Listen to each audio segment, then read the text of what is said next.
প্রধানমন্ত্রী নরেন্দ্র মোদী তার সভা থেকে কর্মসংস্থান নিয়ে কথা বললেন এবং তিনি বললেন যে যতদিন এখানে তৃণমূল কংগ্রেস থাকবে যুবক যুবতী তরুণ তরুণী তারা চাকরি পাবে না, তাই তৃণমূল কংগ্রেসকে সরাতে হবে, তাহলেই তাদেরকে চাকরি দেওয়া যাবে।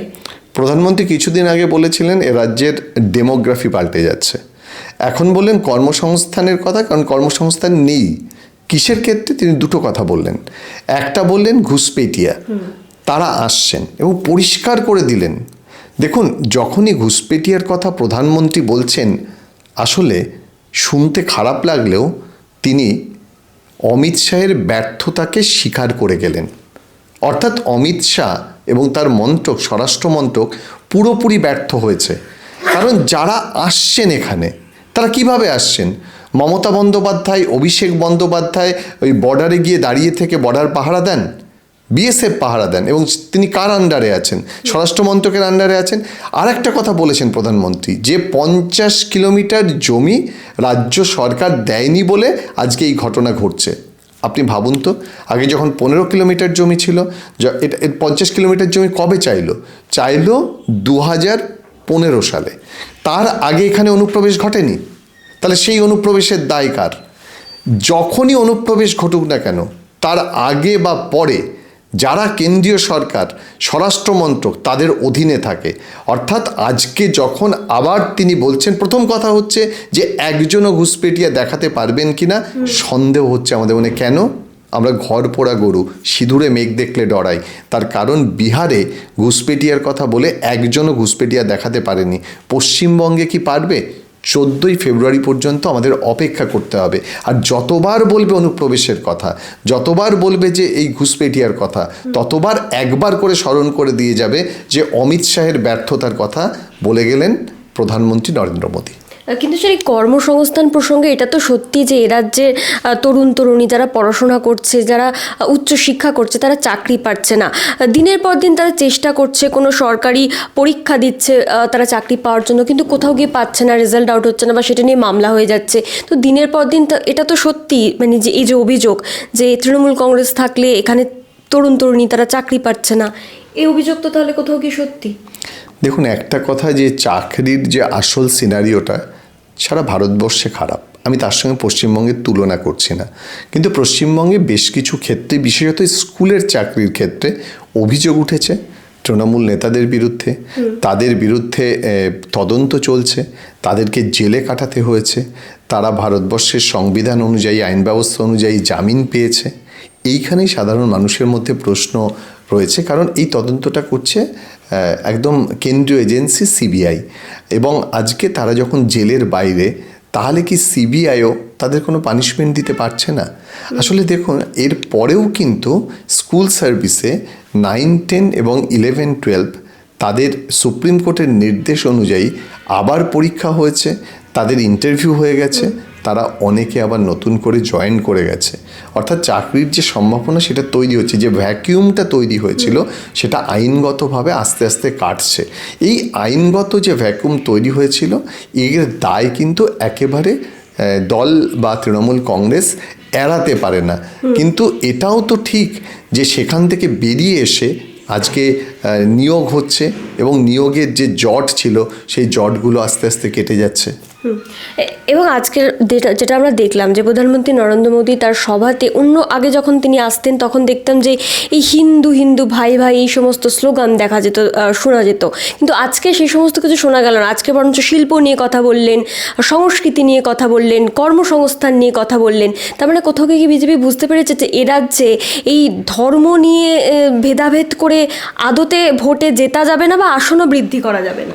না, আসলে খুব মজার একটা প্রশ্ন। খুব যদি অ্যানালিসিস করি দেখি, নরেন্দ্র মোদীর কাছে এই খবর আছে। নরেন্দ্র মোদী এখন এটা প্রমাণ করতে চাইছেন যে এ রাজ্যে হিন্দু বা মুসলিম করে বিজেপির আসন বাড়বে না। তাহলে কি করতে হবে? তাহলে মূল চ্যালেঞ্জ ছুড়ে দিয়েছেন মমতা বন্দ্যোপাধ্যায়। রাজ্যের মানুষের কাছে এখন বড় প্রশ্ন, কে বড় হিন্দু, নরেন্দ্র মোদী না মমতা বন্দ্যোপাধ্যায়? নরেন্দ্র মোদী এ রাজ্যে হিন্দুত্বের প্রমাণ দিতে কি করেছেন? মমতা বন্দ্যোপাধ্যায় জগন্নাথ মন্দির করেছেন, মমতা বন্দ্যোপাধ্যায় দুর্গা অঙ্গন করেছেন, মমতা বন্দ্যোপাধ্যায় মহাকাল মন্দির করেছেন, আর হিন্দুত্বের বুলি আউড়েছেন নরেন্দ্র মোদী। হিন্দুদের এক হতে হবে, সেই কারণে তিনি সংখ্যালঘুদের কথা বলছেন, কিন্তু প্রমাণ করে দিয়েছেন মমতা বন্দ্যোপাধ্যায় সংখ্যালঘুদের মাসিহা একদিকে যেমন, অন্যদিকে হিন্দুদের ভোট বা হিন্দুদের এক করার জন্যে, হিন্দুদের ধর্মচর্চা করার জন্যে এতগুলো ধর্মস্থান তৈরি করছেন।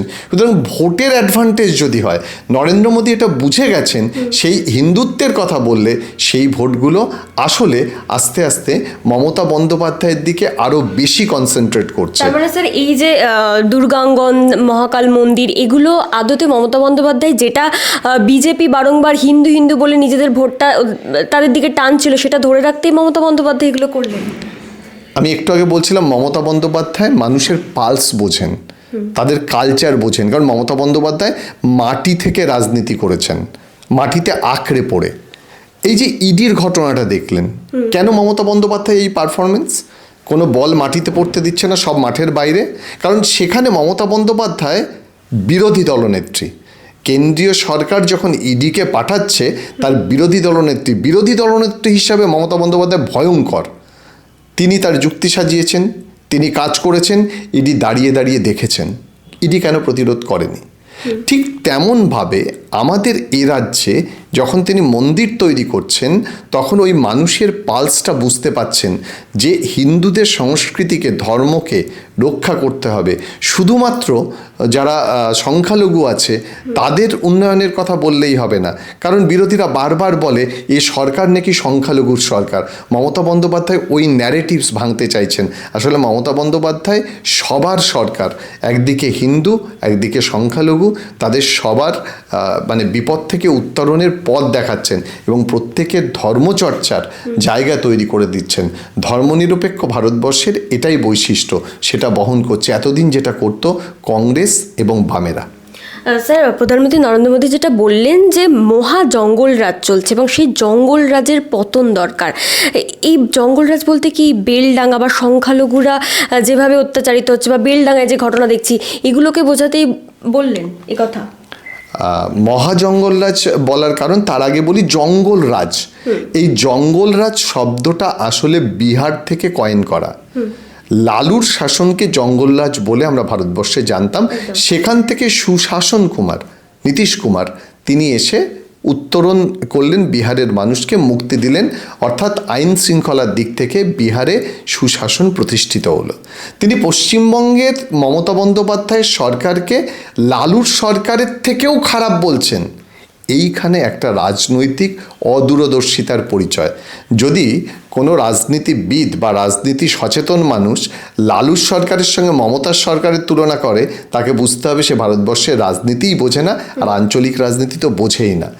বরং যে কারণে নীতিশকে সুশাসনের সরকার বলা হচ্ছে, যে কারণে নীতিশ আবার জিতে এলো, যেখানে মহিলাদের ভোট, ডোল পলিটিক্স বারবার বলা হচ্ছে, ঠিক সেইভাবে মমতা বন্দ্যোপাধ্যায় পশ্চিমবঙ্গে মহিলাদের ক্ষমতায়ন, মহিলাদের আর্থিক ক্ষমতায়ন এবং ডোল পলিটিক্স, সেটাকে তার সমাজ কল্যাণমূলক প্রকল্পের মধ্য দিয়ে এগিয়ে নিয়ে যাচ্ছে।